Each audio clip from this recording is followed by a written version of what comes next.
चलिए आज एक ऐसे ऐतिहासिक कानूनी मामले की बात करते हैं जो सुनने में किसी डरावनी कहानी से कम नहीं है। ये बात है 1884 के एक इंग्लिश केस की। एक ऐसी सच्ची घटना जिसने खुद कानून को ही कटघरे में लाके खड़ा कर दिया था।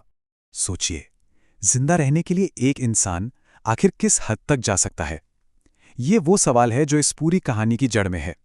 एक ऐसा सवाल जो हमें मजबूर करता है ये सोचने पर कि सही और गलत की वो लकीर आखिर है कहां। तो कहानी की शुरुआत कुछ ऐसी है। 4 लोग, एक नन्ही सी लाइफ बोट और चारों तरफ बस खुला समंदर, जमीन से करीब करीब 1600 मील दूर। उनकी जो नाव थी मिनियोनेट, वो डूब चुकी थी और अब वो बस लहरों के भरोसे थे। तो चलिए जरा गहराई में चलते हैं और देखते हैं कि आखिर हुआ क्या था। कैसे जहाज डूबने के बाद बचे ये लोग धीरे धीरे हताशा के एक ऐसे अंधेरे में डूबते चले गए जहां उन्हें एक बहुत ही भयानक चुनाव करना पड़ा। उनकी हालत दिन ब दिन बिगड़ती जा रही थी। देखिए, पहले दिन जहाज डूबा। 5 दिन गुजरते गुजरते खाने का एक दाना भी नहीं बचा। 9वें दिन तक तो हालत ये हो गई कि उन्हें अपना ही पेशाब पीना पड़ा। और फिर 20वें दिन एक ऐसा फैसला लिया गया जिसने सब कुछ बदल कर रख दिया। और यहीं पर एक पुरानी समुद्री परंपरा का जिक्र आता है। एक ऐसा अलिखित कानून जिसे कस्टम ऑफ द सी कहा जाता था।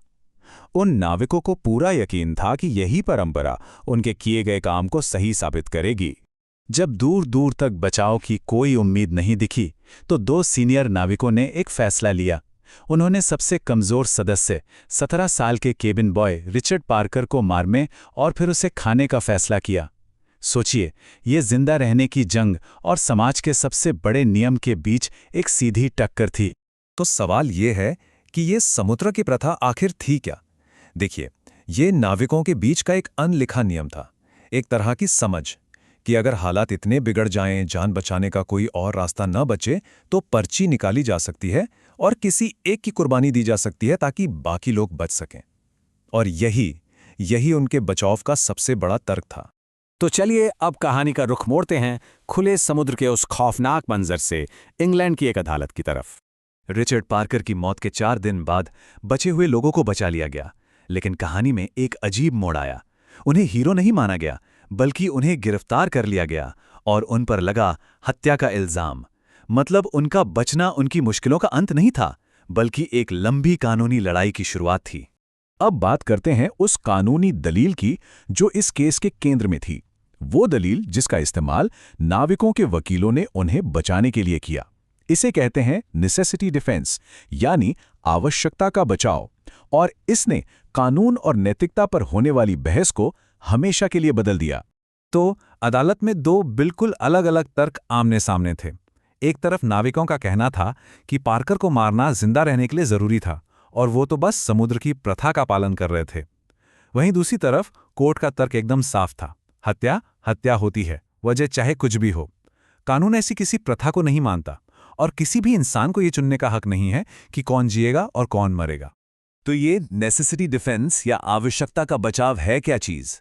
इसे ऐसे समझिए, मान लीजिए किसी जलती हुई इमारत से निकलने के लिए दरवाजा तोड़ना पड़े, तो वो अपराध नहीं माना जाएगा। मतलब एक बड़ा नुकसान रोकने के लिए किया गया एक छोटा अपराध जायज हो सकता है।